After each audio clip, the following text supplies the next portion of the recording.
Hey guys, it's Bia. Welcome to another episode of the Audience of One podcast. Today I'm here with Briley, Fillenwarth. Fillenwarth. Yes. It's so hard. I don't know how to spell it though, but Fillenwarth. And yeah, we're just gonna talk a little bit about sports. Briley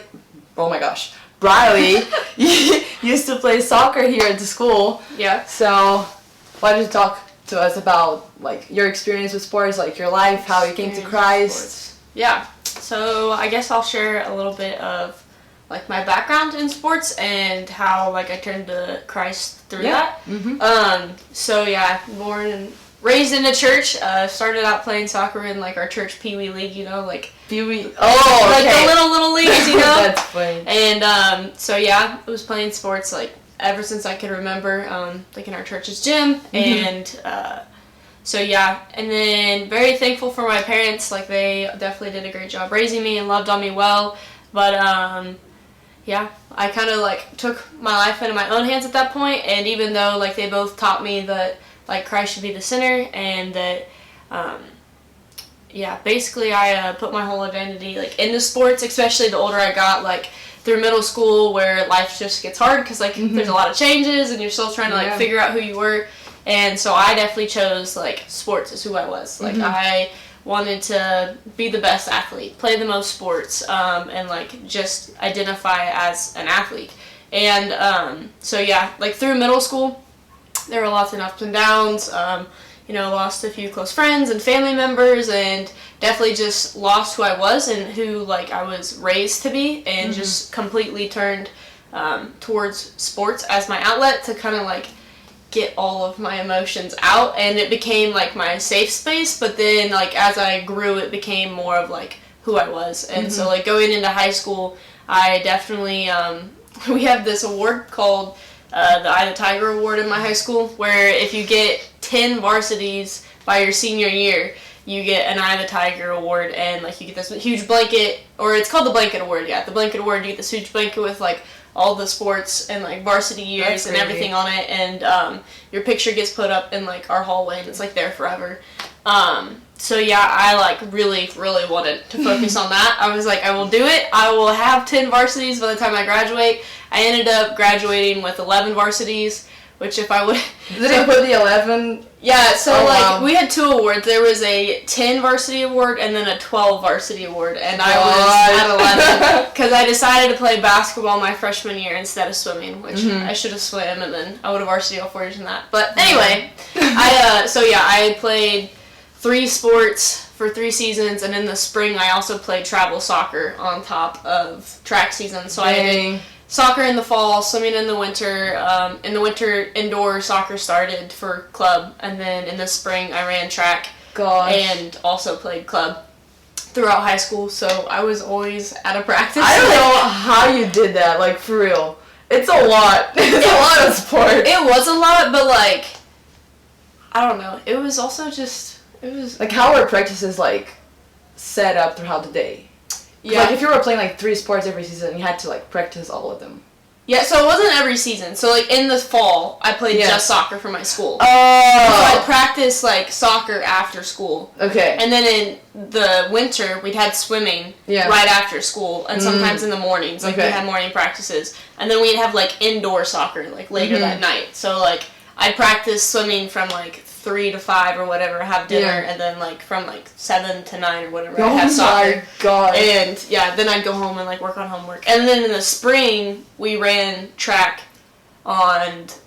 we had track right after school until about like 4 or 5-ish. Yeah. And then I'd have practice after that for soccer. Oh my gosh. And so that's a lot. It was a lot. It was a lot. And I definitely wanted to be known like as the athlete and as like the most athletic woman in our school. I was not. There were definitely some really good athletes in our school, but that's just something that I wanted to achieve. And like it came to the point where like I was compromising like my relationship with God for that goal, because there was just seemed like a lot going on in my life, because like the younger you are, like even the most insignificant like problem seems like it's the end of the world. So big. So like made some poor decisions and just continued to like find my outlet in soccer and in sports instead of like turning to God for it.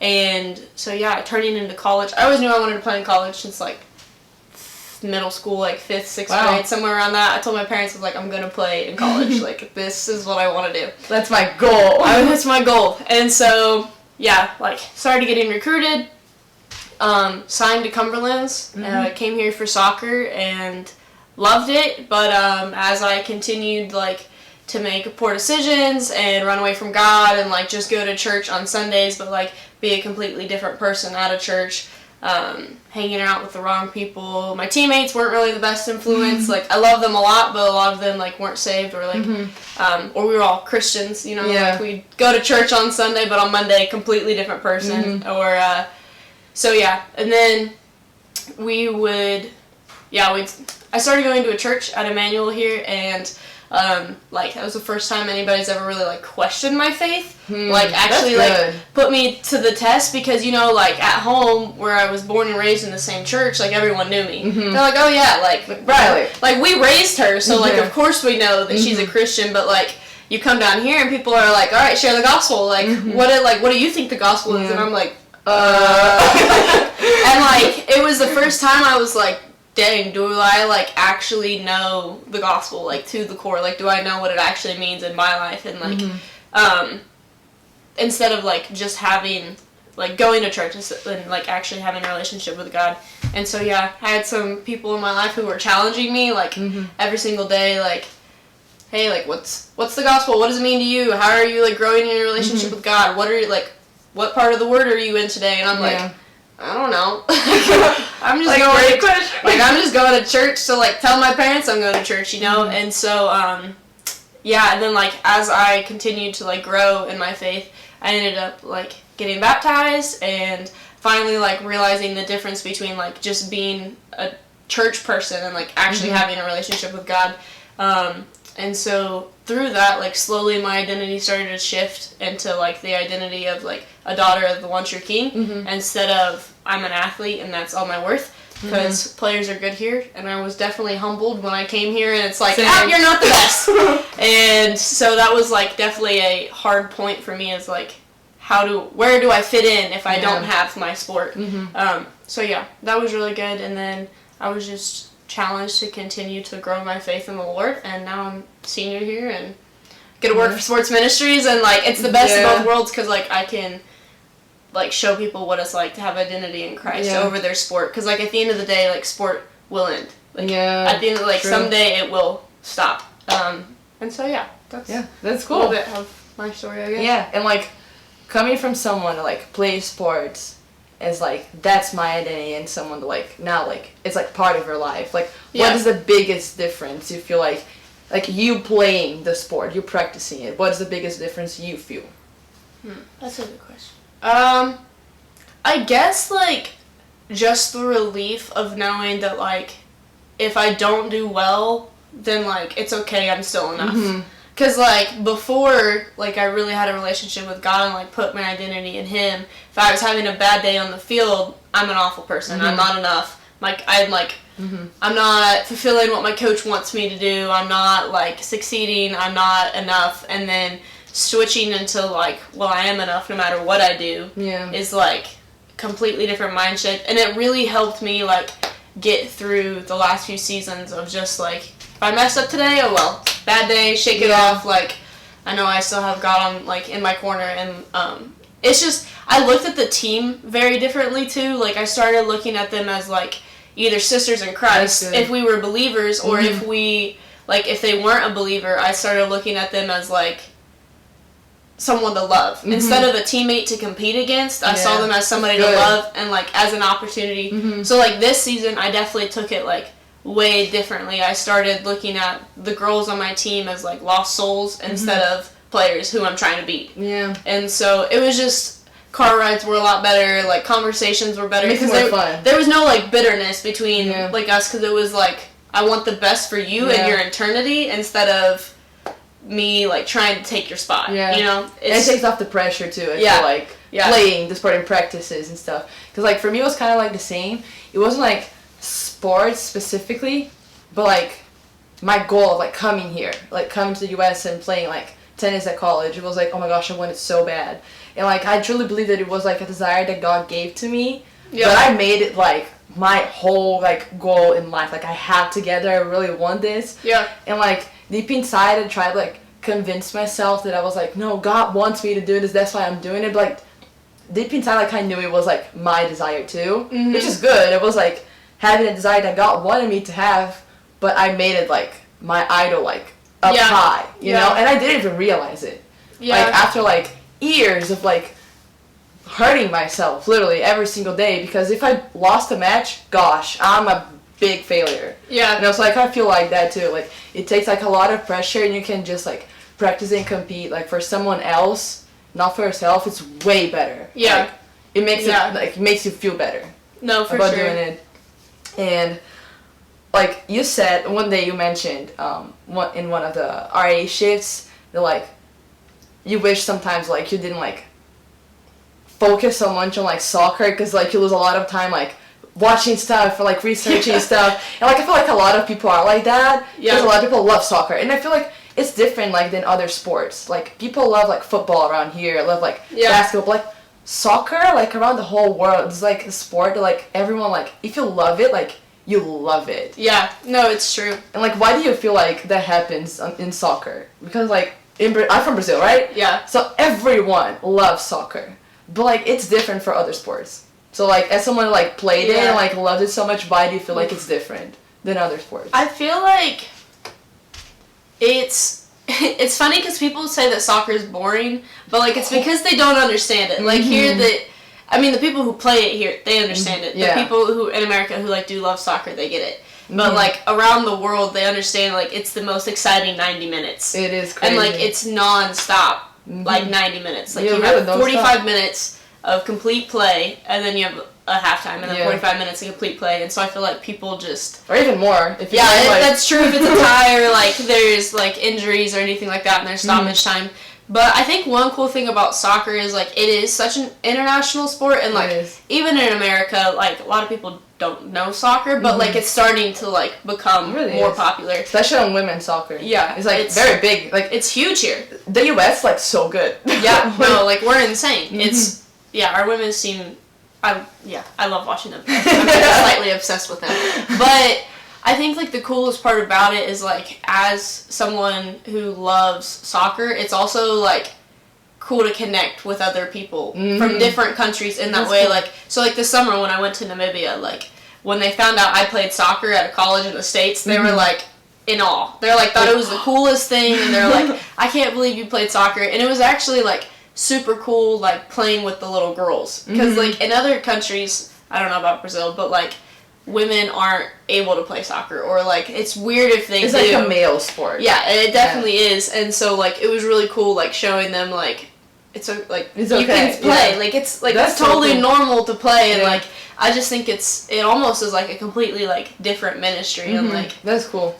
I don't know. It is really cool. And it's a good way for it like to reach other people too. Yeah, no, for sure. I mean, like one of the things I did this summer was like, we literally just went into the middle of the field and like played with some people. Like, it was definitely a bonding, and I think honestly almost all sports are like that. Like, it's truly like, it can be a bonding moment and like an icebreaker, and like, because you break down walls when you start to play. Yeah, like nothing else matters. Nothing else matters. I mean, of course you're gonna have like your disagreements and like whatever, and like it's sport, but like you could walk off the field and still laugh with that other person and like have fun. And I think that's the coolest thing about soccer, is where it is such an international sport. Like, it's a very easy way to like get to know people and like be in a different culture. And and I feel like with sports, like something that you just mentioned, that like you can just like, you can be playing, you can leave the field, like you can still like be talking to the person, like even if you're like two enemies in the same team, okay, but they're like, if they're designed to be in the same team, they're gonna play together, they're gonna like play for each other, you know? But like, when once it finishes, like, but like, while they're playing, like, doesn't matter like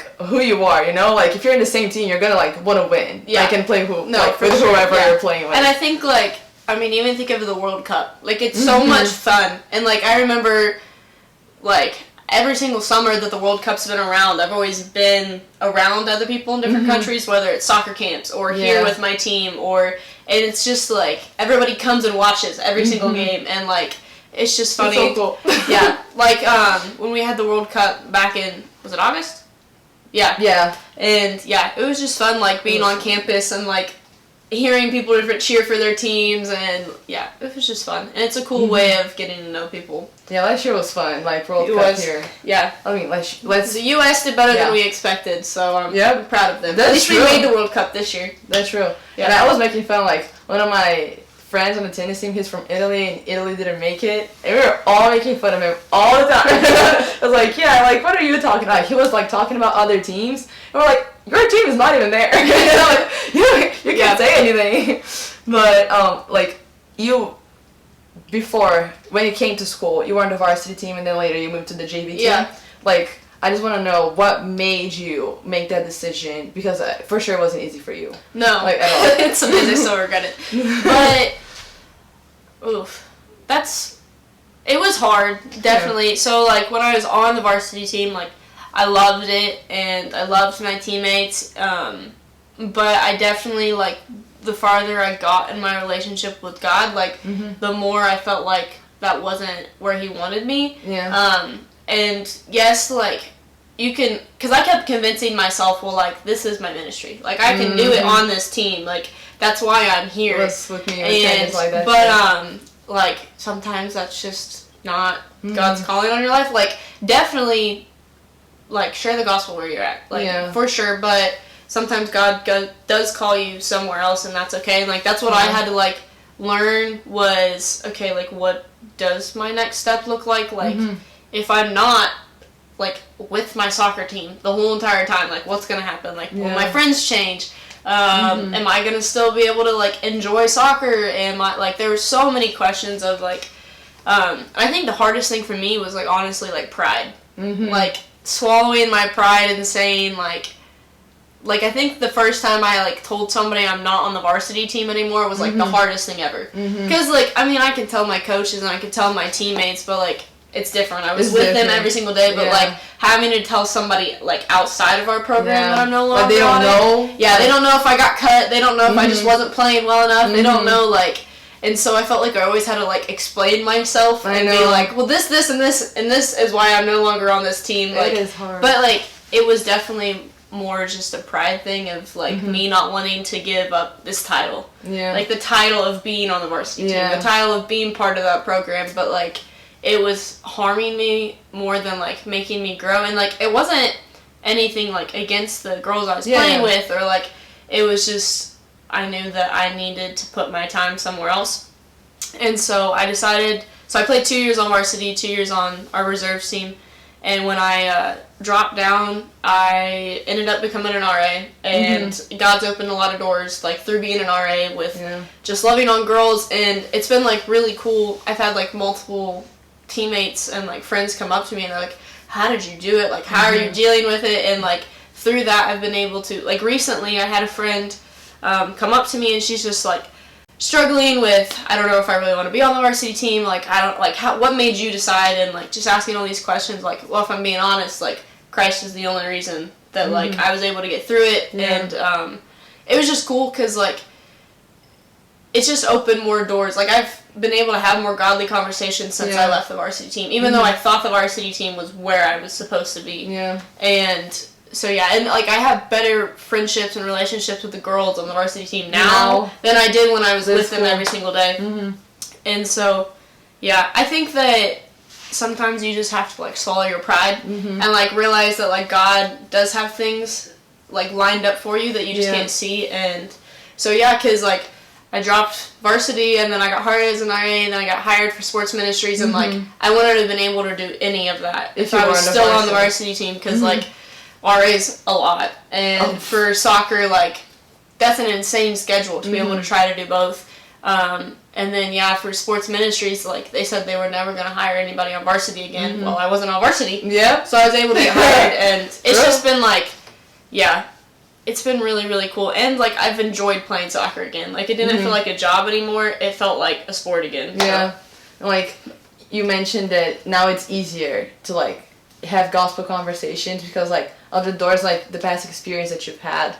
And why do you feel like on the other team it's being easier for you to share the gospel than, like, on the other team? Because, like, basically, technically, it's, like, the same thing, right? Yeah. But it's not. Like, it's not the same people. It's not the same pressure in a way, too. Yeah. But, like, for you, what changed? Like, it was, like, the opportunities that people were asking you more about it? Or you just felt, like, more comfortable sharing the gospel? I think it's a little bit of both, where, like, I was more equipped and, like, farther along in my faith, so it was easier and I was more confident in it. But I also think that, like,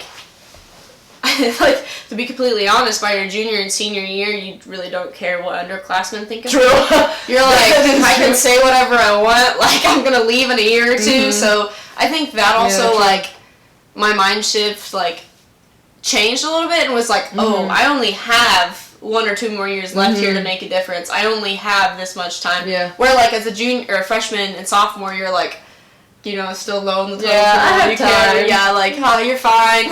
But then, yeah, I think it was just, like, I have this opportunity, so I need to take, like, I need to take the opportunity to share it. But also, like, it was really cool because me and Shannon Dillo were both on the, I love Shannon. We were both on the team this year, and, yeah, like, we've both talked about how, like, it was really cool because this year people, like, would just ask us questions. Yeah. Like, we would both, like, pray over the team and, like, pray for conversations, and we never even had to start them. Like, usually it started with them, and it's just kind of cool, like, I know some people don't agree with this, but you know, like, the saying where it's, like, share the gospel, and if necessary, use words. Yes. And, like, I agree with that. I agree with that, too. Because you definitely should, like, you should be living a life, like, according to Christ, enough for people to want to ask questions about it. Yeah. And so I think, like, just by the example that, like, Shannon and I were showing as, like, seniors on our team who weren't captains. We weren't captains. We weren't put in any leadership roles, but, like, we showed up every single day that we could, and, like, we worked our butts off and loved on the girls, like, unconditionally.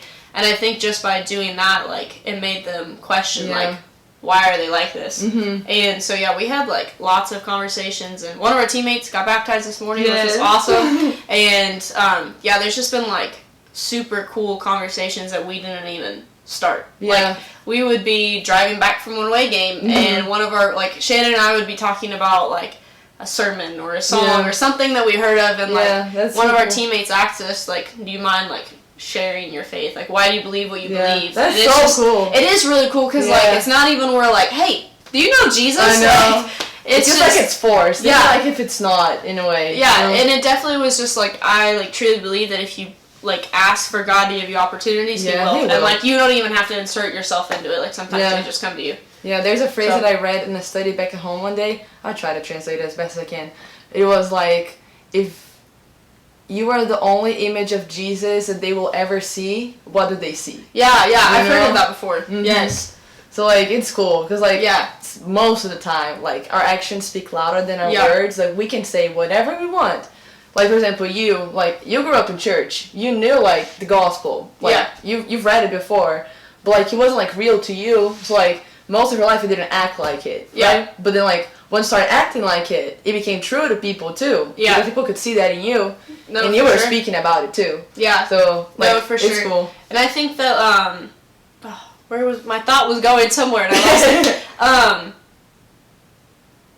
Dang. It's fine. It's gone. It's fine. I got another question, and if you remember, you just say it. It doesn't matter. You mentioned that, like, there's so many people, like, on your team from, like, other places, and you also, like, said that you went to a country in Africa. Yeah. So, like, you being there, like, with so many other people, and here in the school, like, with people from all over the world, like, how is it different to share the gospel, like, with people from other countries, like, for you? Because for everyone it's different. For some people it might be a challenge. For others not. But for you, how was that experience? I think that one of the things that I've learned most about, like, working or just, like, living with people from different countries and, like, being in different cultures is, like, the verse where it talks about, like, be slow to speak, quick to listen, or I think I switched it. But, like, listen first and then talk second. And I think, like, that's the most important thing. And even what we kind of, like, read in 3 Gospel with sports ministries, I think that's, like, a perfect book if you're trying to, like, learn how to interact with different cultures on how to share the gospel. Because, like, we see the world through our eyes. Like, we see it through our culture and how we were raised and, like what we're taught and the politics that we were around, and like you only see what you see, and like if you don't stop to like listen to others, then you're never going to like truly understand where they're coming from and what point of view they're coming from. Because some people from different cultures, like they don't like they might think they know God, but they don't truly understand like the biblical version of God, you know. And so like, but they might say that they do. Like they might be like, oh yeah, I believe in a God, but like they might be talking about like Buddhism or something like that, and you have no idea. God. Yeah, but like you don't know until you ask them questions and listen. And so I think the best thing is like get to know them, and I know that some people don't agree with this, that like you should just like tell them the gospel and then like have conversations after that. But I like personally, I think what's worked best for me and like some of the other people is just to listen and like ask them questions about like, you know, where they're from, what they believe in, like what kind of churches do they have, or like one of my favorite questions is like, so what's like the main religion where you're from, or like just like it could be like religious questions, and sometimes like they don't even know the answer. Yeah, like they're just like just getting them talking, and then like you can see what they believe and like how they see the world, or like what they're struggling with, because like if they're struggling with like guilt and shame, maybe they need to hear about like the mercy and grace of God instead of like the wrath and punishment of God, you know. And so it's like kind of making the gospel like personal to them, like definitely share every point with them, and like have them understand that like there is like grace and mercy from God, but like also like sin's an awful thing, and like we can't be close to God in sin. And so it's like just understanding like what they need to hear in that moment, and then like have conversations like continuing after that of like, but this is like the full gospel, not just the part that you need to hear. So yeah, I would say just like get to know them and like who they are like to the core, because like I wouldn't want somebody coming up to me and being like, hey, do you know Jesus? Did you know you're going to hell because you're a sinner? And I'll be like, I don't like that either. I don't want to hear that. And so, yeah. Like, who are you to keep, like, I don't even know you. Why are you telling that to me? Yeah, so definitely just, and different cultures are fun. Like, let them cook for you, like, like, let them show them your culture. Yeah. You know, like, does that make sense? Yeah, it does. Like, be part of their world and not just have them be part of yours, kind of thing. And I feel like it's good to like ask them questions and make it personal to them, but like make it personal like from your perspective. Oh too. yeah, like, sharing your story makes a whole lot of difference. Oh, for sure. Like I've been like, it wasn't something like very like common to me to share my story like back at home. I share my testimony because like everyone knew me. Yeah, you know. So like, why would I share my story? Yeah. Like they all know who I am. But like when I came here, no one knew who I was. No one knew anything about me. So I was forced to tell my story. Yeah. And then like share my story is like part of my testimony with God. So like I've been sharing like all the time. Like that makes people like see God in a way too. Yeah. Right. No, for sure. Yeah, definitely. And I think that's like part of why like I came to know Christ here too, is because like I didn't know anybody, and so they had to share. And like if they weren't talking about like if nobody would have shared their story with me, like with their relationship with God, then I would have never thought twice about it. Yeah, true.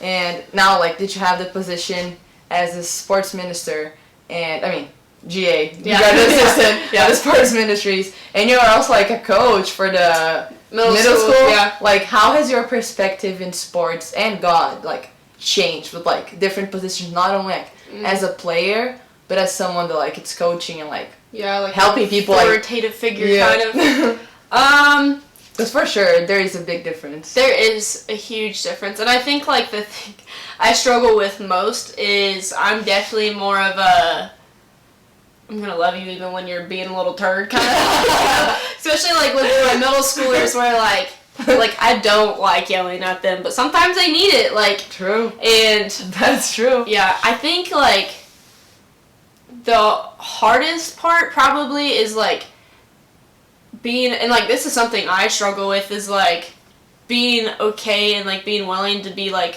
broken in yourself around people you're like authority over. You know, like I don't ever want to be that person that like acts like they have it all together, or like they have it all put together, because that's not like, I don't want to follow somebody who's perfect, because true. Like I don't want to have a boss who's like perfect on paper, and like I feel like I can never be mess good enough. Up or like and so like I guess the thing that I've been learning the most is like being like open and vulnerable like with like even people that are like under me, I guess. You know, like, no, but I know what you mean. Yeah, like because in a way, like in sports ministries, for example, you are above us in a way. Like you're leading us. Yeah. So like we had to see, like obviously I see you as a friend, but like there, like at that moment, you're leading me like to something or somewhere. You know? Yeah. So yeah, I think that's like I want to be able to like have others grow, like help them grow, but also like grow myself and like allow, because especially like when you are a believer, like nobody's like higher than one another, you know, like it's not like we're on, like of course we're in different stages, but like also you can teach me something that I didn't realize. And so I guess like just being open and honest and like being okay with like messing up and like being vulnerable about that when I do mess up and like being honest. But yeah, like coaching, it's just like it's definitely hard because sometimes you just want to like go back to every single thing that a coach has told you at some point and like take it out on them because like, or I know one thing that like we've been struggling with is like, oh, I would give anything to be in your spot, right? Like, like you're being a butt, like why are you not trying? Like going off on these 15 or like 14-year-olds, you know? Like, but like it doesn't matter. And so I guess like just being like that consistent person where it's like challenging them to be like better people, better players, on and off the field, like teaching them how to be like the best version of themselves instead of just a good player. And like that's what I like kind of want to do as a coach, I guess. Like show to people. Yeah, like develop people, not players, I guess. That's cool. Yeah. And like in general, what is your favorite memory about sports, like ever? Favorite memory? Oof. That's hard. It's hard. Favorite when I thought about it too, I tried to answer it to myself, like, oh my gosh, what is mine? There's so many. Probably my favorite memory. Dang, there's so many. But I think I really have like. I'll give two. I'll give one as like a player and like one as a coach. Okay, I guess like one as a player was my freshman year when we made the national tournament for the first time, like as soccer program history here. I think like that was the first time I've like was super excited to win a game and not even play. Like I was sitting on the bench, but like it was so cool that like to be part of program history. And I think that was also like one thing that I started to realize, like, hey, maybe I would like to be a coach in the future is being so happy for somebody else for being successful. That's cool. And I think that was the first time that God was like, it's okay to cheer on people, like, you know, like cheer on others. It goes back to the pride. I feel like so many athletes struggle with pride. Oh, for sure. And I think that was the like first time where like I saw like at this point Nicole was our goalkeeper, insanely good goalkeeper, and I was sitting on the bench and I was so happy for her and like the way she played and like just overjoyed that we won. And I think that was the first time that like I was happy in a sport and I didn't even affect the way that the game went. But like, so yeah, that was just super fun. As a coach, probably our first win this year. It was just really fun seeing the girls super happy, and yeah, it was just fun, and like it's been cool like growing a relationship with them, and like even though like we have a losing record right now, like it's still fun like getting to go and see them every day. And our first win was really fun, and we like beat the team like 8-0, I think. 8-1. Because you just started like coaching them, right? Yeah, so this was like my first season coaching them, and it's been fun. And you won already. Yeah, so we've lost 4 and won 3, but it's okay. Still. Like we're still like in their middle school, they're learning, and but yeah, it's been really cool. And like I'm very thankful. Like here in Kentucky, it's very different than at home. Like at home, we're not allowed to talk about God at practice. Like as a coach, like period. Like coaches aren't allowed to pray. That's hard. Yeah, coaches aren't allowed to pray. Like in the whole state. Yeah, like it's like a really big like separation of like church and state kind of thing. So like if we were gonna pray before a game, like a student had to lead it. But like here they're not as strict on that. So like I can pray before the games, and I've been able to like talk to some of the like we both go to Emmanuel. I've like talked to some of their parents because they're like, oh, you go to Emmanuel? I'm like, yeah. And so it's been cool like being more able to share my faith with the girls and like tell a little bit of like my story with them. Because like at home it's like you very able to. Yeah, like they will fire you. Oh my gosh. Yeah, they're like, you talked about God, that gone. Bye. So it's been cool like being able to be in an environment where that's okay. Yeah.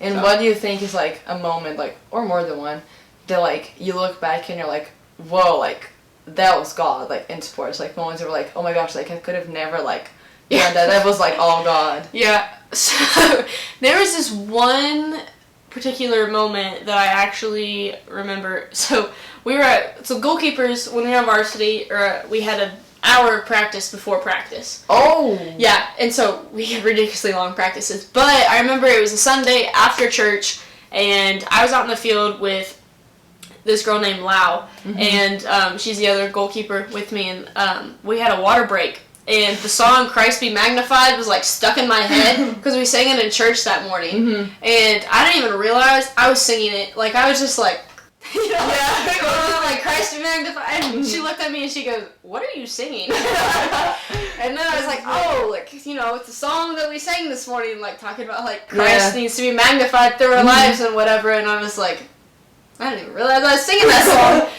But then, she actually got baptized this morning, which was super cool. That's so cool. And, like, I know, like, that's not the moment where she's like, yes, I'm going to follow Christ. But, like, it's really cool seeing how, like, she started asking questions, like, even when I was on the team. And then 2 years later, like, she got baptized. That's because, so cool. Like, God continued to put people in her life. And so, sometimes I'm like, I wonder if that made a difference. I don't know. I don't even know if she remembers that moment, but I definitely do remember. Made a difference in your life. Yeah, I definitely do remember going. That's cool. Dang, I can't believe I was singing that out loud on the field. But, like, but it was super cool. It was a cool moment. And, like, do you have, like, a verse that you used to, like, have, like, before competition, like, during competition, like, was in your head a lot? Not really, like, one in particular. I mean, I guess, like, this sounds horrible, but, like, I usually wouldn't, like, get verses stuck in my head. I just, like, pray to God, like, humble me, like, for the game. That's or, good. Like, allow me to, like, be a good character, like, on and off the field and, like, cheer people on. Because, especially, like, when we got to the reserves team where I was more of a leader and our classman and I was driving the vans, it was, like, Lord, like, guide my music choices, Lord, guide my conversations, and more of, like, talking to God every single day to encourage me, like, through that instead of... Because, like, yes, we should definitely be in the Word constantly and memory scriptures, but sometimes I'm like, I just need, like, God right now. So, That's cool. Yeah.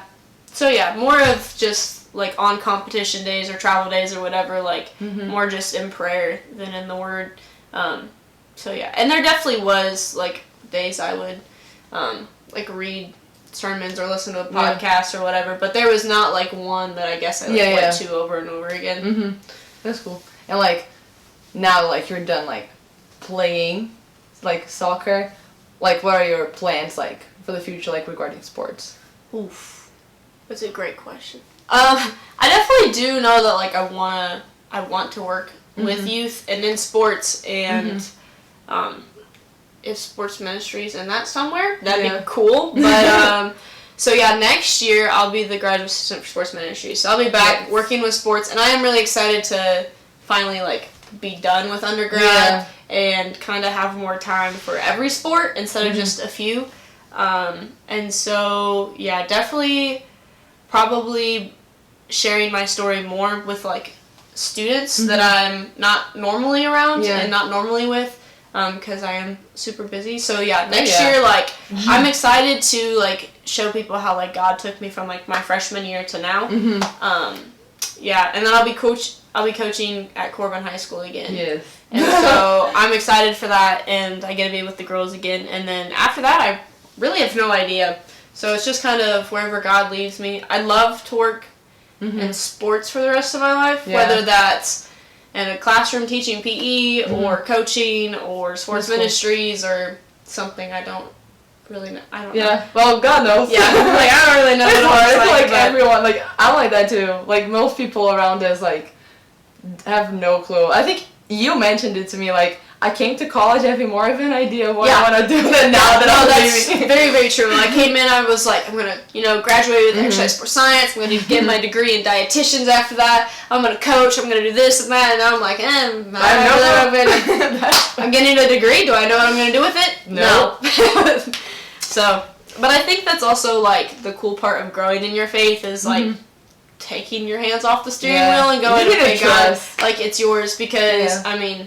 Yeah, like, he definitely, like it is his anyways. Yeah, like, he's going to open doors that you don't even realize. And so, I think just being willing and able to say, okay, God, it's yours. Yeah. And it's hard. Definitely hard. So hard. Gosh. But, yeah, I think something that I do is, like, I want to plan my future, but sometimes I have to, like, okay, stop looking at jobs. Yeah. Stop looking for the next step and just enjoy the step you're in now.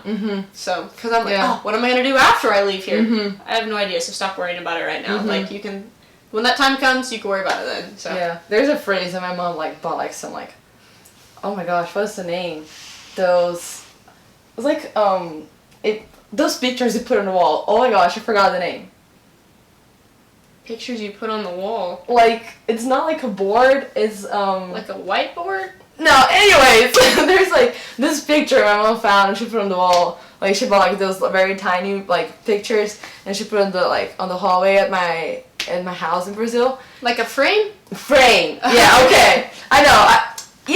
You know what I mean. Yeah. But, like, it says something like that, like, grow wherever you were planted, something like that. And I feel like, as college students, especially, like, now, like, towards the end of our college career, it's so hard to think about that because, like, we're always thinking about the future. Yeah. But, like, we have to, like, get used to, like, being used wherever, like, God has planted us. No, for sure. But it's not easy at all. No, it's not easy. It's not easy. And I think, like, one thing to help with that is, like, just don't compare yourself to others. Oh, just good. don't. Just don't. Like, because they're, like, I know I have friends that are younger than me who have full-time jobs, who just bought a new car, who are getting a house, and I'm like, I'm not even graduated yet, you know? And so I think it's, like, stop comparing yourself to others because, like, no person's journey is the same. No. And, like, God's going to use them differently than he uses you, and, like, just be okay with that. That's good. Like, because you're going to have an experience that will help somebody else someday, like, and so just be okay with that. That's be okay with your journey and stop comparing it to others. Yeah. Tough, but I think everything in, like, our walk with God is, like, easier said than done. Oh, for sure. It's so worth it. Yeah, for sure. And I think, like, having, like, people to just talk to about it, like, helps a lot. Like, I have, like, you and Tessa, like, Amy and Taylor, and, like, really close friends, and, like, just having that accountability where it's like, oh, man, I'm really struggling with this right now. They'd be like, it's okay. Like, we'll get through it. Yeah. It's all right. It's going to be okay. Yeah, yeah. But, yeah. So, thank you, Briley, for joining me on the podcast. Yeah, and thank you guys for listening to it. I hope you guys enjoyed it, and I hope you could be blessed by it. Hopefully. Yep. Well, God will do the job. Well, bye, guys. Bye.